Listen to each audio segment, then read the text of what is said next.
नमस्कार दोस्तों, आपका स्वागत है हमारे चैनल लॉ कुंभ में, वेयर लॉ मीट्स विजडम।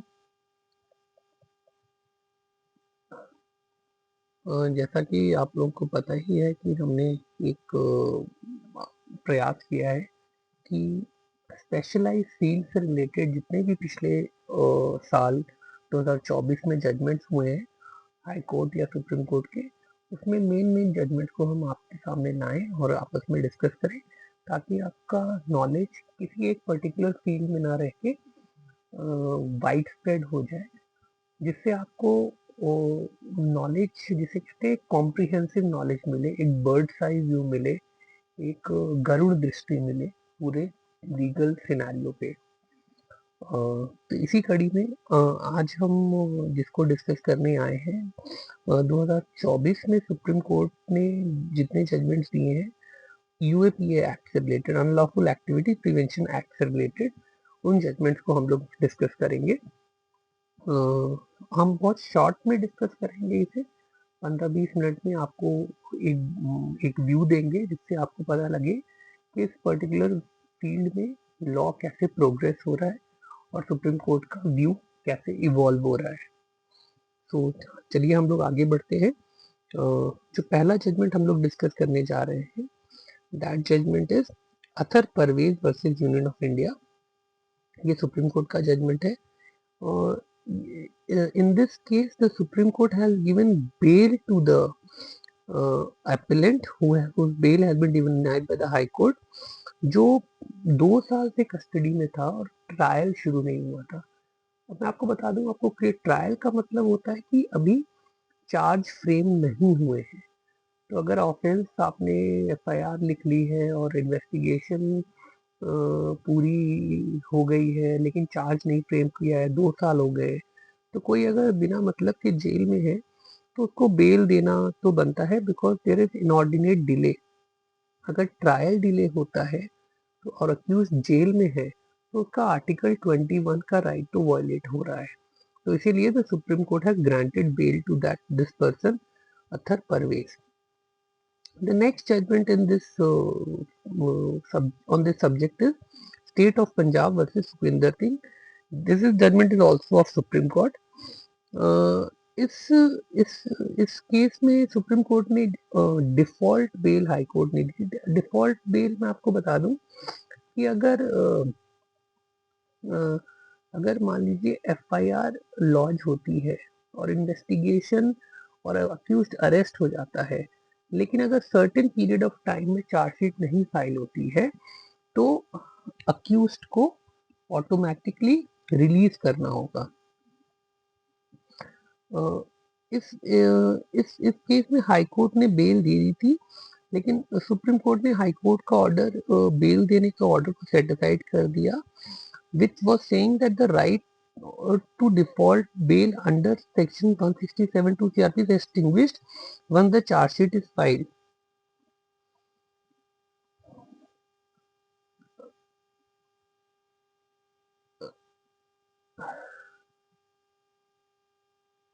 इसमें इसमें सुप्रीम कोर्ट ने बोला कि अगर हाई कोर्ट ने अगर ट्रायल कोर्ट ने इन्वेस्टिगेशन के टाइम को बढ़ा दिया है तो डिफॉल्ट बेल का राइट रिवाइव नहीं होता है।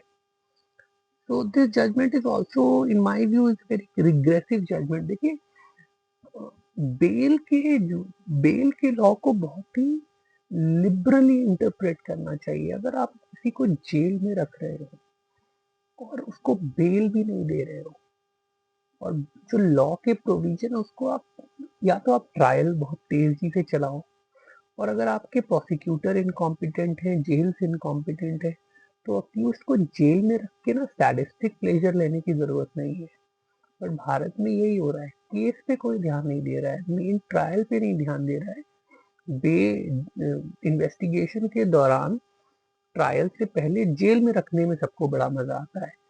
सेशंस कोर्ट और हाई कोर्ट तो, स्पेशली दिल्ली हाई कोर्ट और गुजरात हाई कोर्ट तो बेल ही नहीं देते हैं, स्पेशली हाई प्रोफाइल केसेस में। उनको कहते हैं भैया लेना है तो जाओ सुप्रीम कोर्ट से ले लो, हम तो बस हाथ पे हाथ धरे बैठे रहेंगे। This is what is happening in supreme court and Delhi high court and Gujarat high court. The next judgment in this line subject on this subject is Union Territory of J&K versus Peerzada Shah Fahad. इसमें सुप्रीम कोर्ट ने बोला है कि high Court ने जो फहाद फहाद को bell दी थी वो पर इंक्यूरियम मतलब होता है इन इग्नोरेंस ऑफ लॉ। उसमें हाई कोर्ट ने ये बोला कि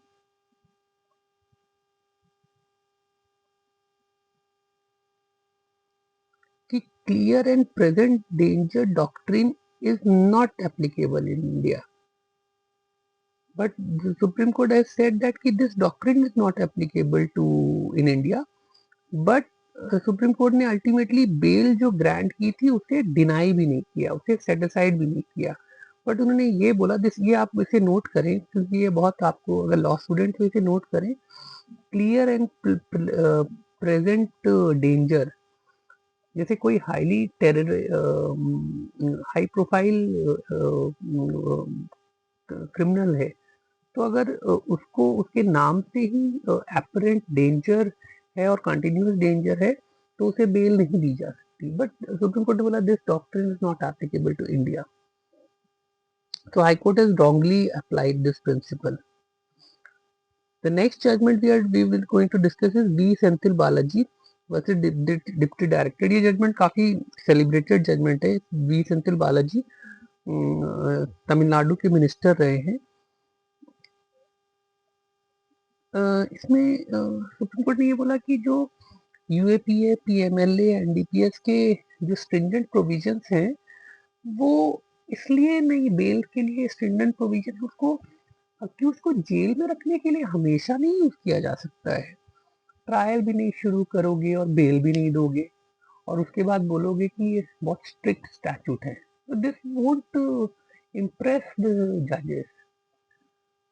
अगर आप ट्रायल चलाओ, अगर ट्रायल नहीं चलाते हो तो ये मत बोलो कि बहुत स्ट्रिक्ट स्टैट्यूट है, बड़े संगीन जुर्म है तो उसको जेल ही में पड़े रहने दो। 7 साल की सजा है ईडी के केसेस में, 4 साल तक आप जेल में ही रख लेते हो। तो कोई इनकॉम्पिटेंसी किसकी है? जजेस की है और पुलिस की है या ईडी की है? So this is a very good judgment. The next judgment we are going to discuss is Phuleshwar Gope versus Union of India. ये भी सुप्रीम कोर्ट का है। इसमें सुप्रीम कोर्ट ने बोला है कि जो टाइमलाइंस मेंशन है यूएपीए एक्ट में वो स्ट्रिक्टली फॉलो होनी चाहिए। और उस सुप्रीम कोर्ट ने ये भी बोला है कि जो सैंक्शन की जरूरत है यूएपीए केस में वो जितनी जल्दी हो सके उतनी ही जल्दी चैलेंज किया जाना चाहिए। ये नहीं कि सैंक्शन हो गया है और आप उसको 2-3 साल बाद चैलेंज कर रहे हो। You should avail the opportunity ASAP। ये सुप्रीम कोर्ट का व्यू है। The next judgment we are going to discuss is Mukesh Salam versus State of Chhattisgarh.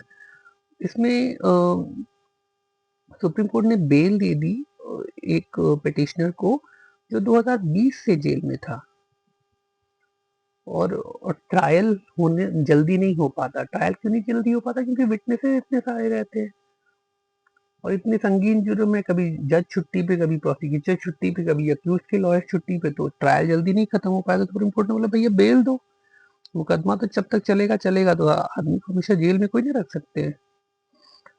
Next judgment है Jalaluddin Khan versus Union of India. This judgment has reiterated the fact that that bail is the rule, jail is the exception। ये standard statute में भी apply होते हैं। ऐसा नहीं है कि यूएपीए के केसेस में या एनआईए के केसेस में, ईडी के केसेस में ये रूल अप्लाई नहीं होगा।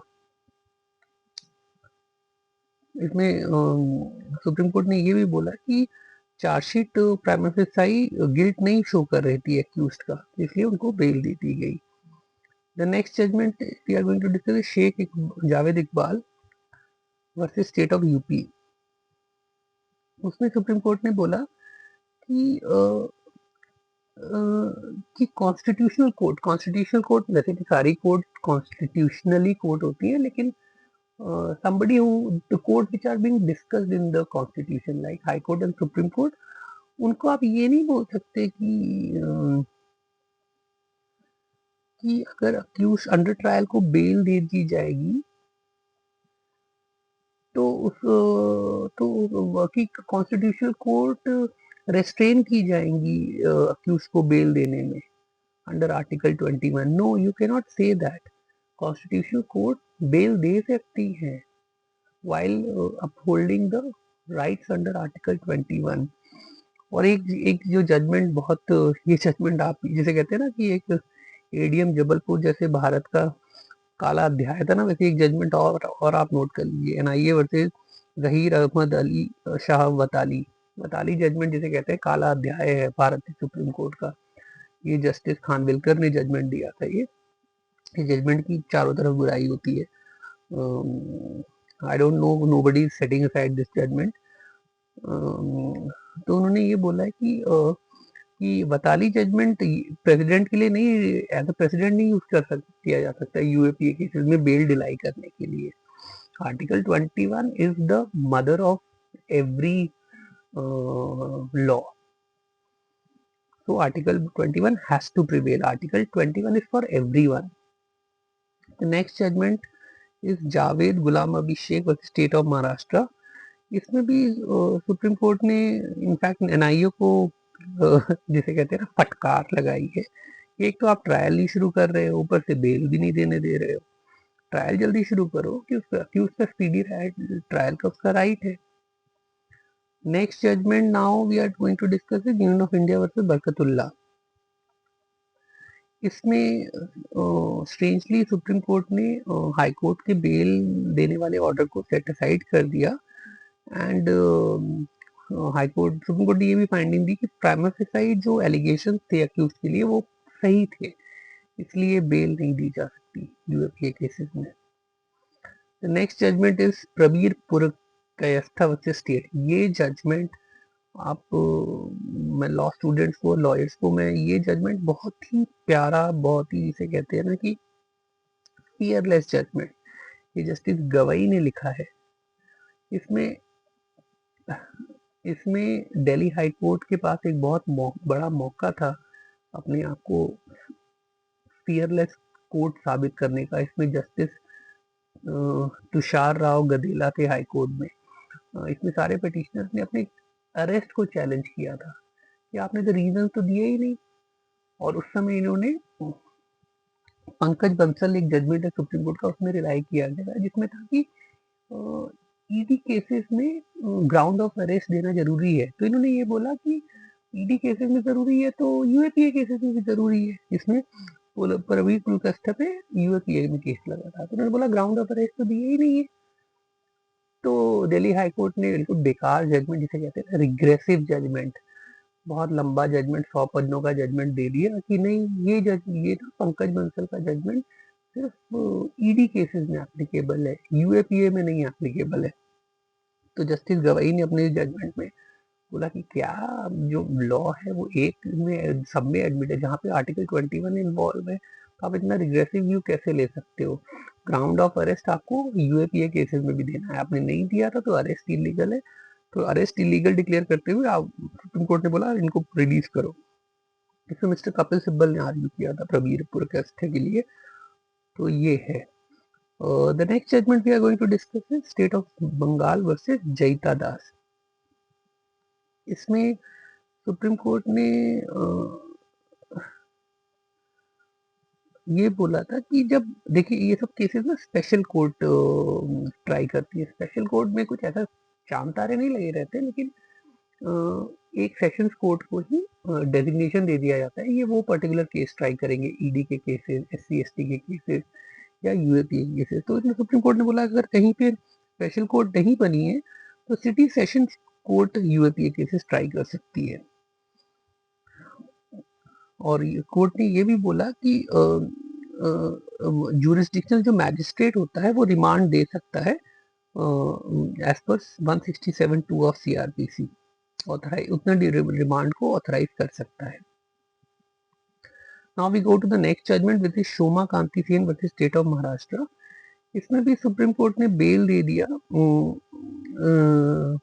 कि लॉन्ग इनकार्सरेशन हो गया है, चार्ज फ्रेम नहीं हो रहे हैं, और जो एपिलेंट है अक्यूज उसकी एज इतनी ज़्यादा हो गई है और सुप्रीम कोर्ट ने ये भी बोला कि कोई प्राइमा फेसाई केस ही नहीं है टेररिस्ट एक्टिविटीज में इन्वॉल्व होने का। तो वही है, ये भी यूएपीए केसेस था, बेल दे दी गई है। आप देख रहे हैं कि कन्विक्शन की तो बात ही नहीं आ रही है, बेल पे ही चल रहा है मैटर, बेल और अरेस्ट पे। ये बहुत नाजुक स्थिति है क्रिमिनल जस्टिस सिस्टम की इस देश में, कि आप ट्रायल तो शुरू नहीं कर रहे, आप बस बेल और अरेस्ट पे ही काम चल रहा है। The next judgment is Gurvinder Singh versus State of Punjab.